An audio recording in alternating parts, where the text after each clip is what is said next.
നമസ്കാരം. Left cyber command അവതരിപ്പിക്കുന്ന ദേശാഭിമാനി മുഖപ്രസംഗം വായിക്കുന്നത് പ്രദീപ് തിരുവല്ല.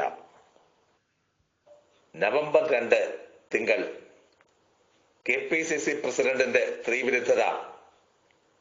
KPCC പ്രസിഡന്റ് മുല്ലപ്പള്ളി രാമചന്ദ്രൻ നടത്തുന്ന സ്ത്രീവിരുദ്ധ പ്രസ്താവനകൾ അങ്ങേയറ്റം അപലപനീയവും പ്രതിഷേധാർഹവുമാണ്.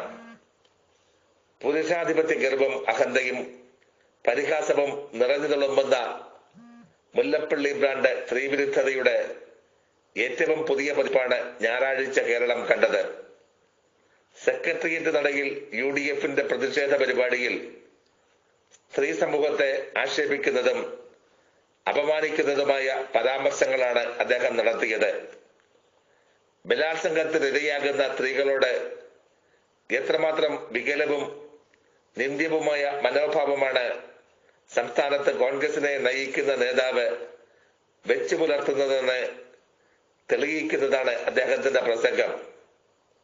KPCC പ്രസിഡന്റിന്റെ സംസ്കാരശൂന്യമായ പ്രസ്താവന കേട്ട് മലയാളികൾ അപമാനഭാരത്തോടെ തല താഴ്ത്തുകയാണ്.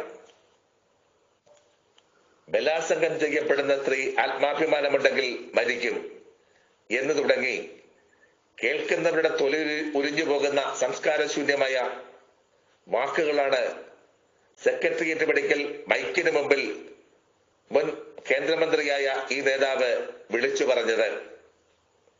സ്ത്രീകളുടെ അന്തസ്സിനും അഭിമാനത്തിനും തരുമ്പം വില കൽപ്പിക്കാത്ത ജന്മിമാടമ്പി പുരുഷാധിപത്യ മനോഭാവത്തിന്റെ തികട്ടൽ ഓരോ വാക്കിലും നിറഞ്ഞു നിന്നു. ബലാത്സംഗത്തിനും പീഡനത്തിനും ഇരയാകുന്ന സ്ത്രീകളുടെ ആത്മാഭിമാനത്തിനെയും അവർക്ക് ലഭിക്കേണ്ട നിയമപരമായ പരിരക്ഷയെയും കുറിച്ച് ലോകം ഗൗരവത്തോടെ പരിഗണിക്കുമ്പോഴാണ് മനുസ്മൃതിയിലെ ആക്ഷേപവാക്കുകൾ ഉരുവിട്ട് ഒരു രാഷ്ട്രീയ നേതാവ് മടിയില്ലാതെ രംഗത്ത് വരുന്നത്. പുരുഷ കേന്ദ്രീകൃത മനോവൈകൃതം അലങ്കാരമായി കൊണ്ടു നടക്കുന്ന ഇത്തരക്കാർ രാഷ്ട്രീയ രംഗം നിയന്ത്രിക്കുമ്പോൾ സ്ത്രീകൾക്ക് എങ്ങനെയാണ് ആത്മവിശ്വാസത്തോടും സുരക്ഷിതാബോധത്തോടും ജീവിക്കാനാകുക? വിവാദ പരാമർശത്തിന് പിന്നാലെ പൊള്ളയായ ഖേദപ്രകടനവുമായി മുല്ലപ്പള്ളി രംഗത്ത് വന്നിട്ടുണ്ട്. ഇതിലൊട്ടും ആത്മാർത്ഥതയില്ലെന്ന് കേരളത്തിനറിയാം. ആരോഗ്യമന്ത്രി KK ശൈലജയെ റോക്ക് ഡാൻസർ എന്ന് വിളിച്ച് മുല്ലപ്പള്ളി അധിക്ഷേപിച്ചത് കേരളം മറന്നിട്ടില്ല. കോവിഡ് പ്രതിരോധമടക്കം ആരോഗ്യരംഗത്ത് ലോകത്തിന് മാതൃകയായ പ്രവർത്തനങ്ങൾക്ക് നേതൃത്വം നൽകുന്ന മന്ത്രിയോടുള്ള എതിർപ്പ് സഹിക്കാനാകാതെ അധിക്ഷേപിക്കുകയാണ് ചെയ്തത്. സ്ത്രീകളെ പരാമർശിക്കുമ്പോൾ ആക്ഷേപിക്കുകയും അപമാനിക്കുകയുമാണ് KPCC പ്രസിഡന്റിന്റെ ശൈലി.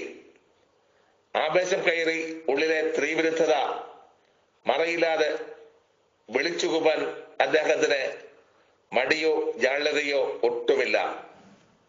സ്ത്രീ സമൂഹത്തോടുള്ള കോൺഗ്രസിന്റെയും UDFന്റെയും വികല മനോഭാവത്തിന്റെ ഭാഗമാണ് ഇത്തരം പ്രസ്താവനകൾ.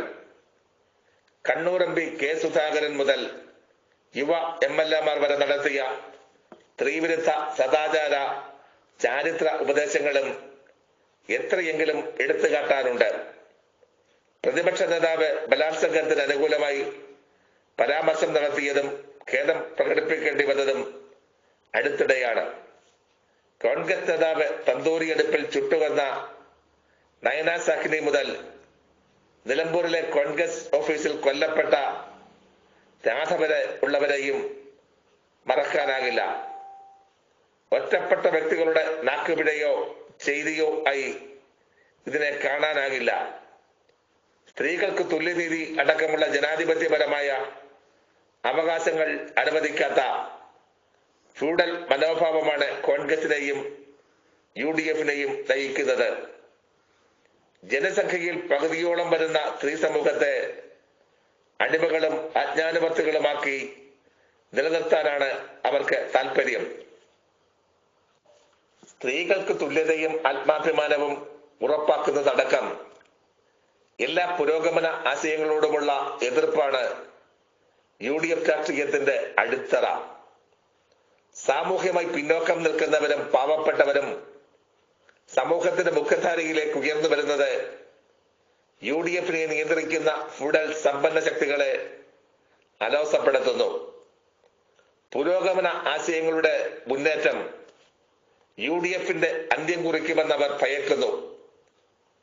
LDF സർക്കാരിനെതിരെ പ്രതിലോമ സംഘടനകളും മൂഢധന ശക്തികളും മാധ്യമങ്ങളും വിമോചന സമര കാലത്തെന്ന പോലെ ഒന്നിച്ചു കഴിഞ്ഞു. കേരളത്തിന്റെ പുരോഗതിക്കെതിരെ ഒളിയാക്രമണം നടത്താൻ സ്ത്രീവിരുദ്ധതയടക്കം നീചമായ ആയുധങ്ങൾ പ്രയോഗിക്കുകയാണ്. പുരോഗമന വിരുദ്ധ കള്ളപ്രചാരണത്തിന്റെയും സ്ത്രീവിരുദ്ധതയുടെയും നേതൃത്വം സംഘപരിവാർ ഏറ്റെടുത്തതോടെ കൂടുതൽ ജനവിരുദ്ധരാകുകയാണ് UDF.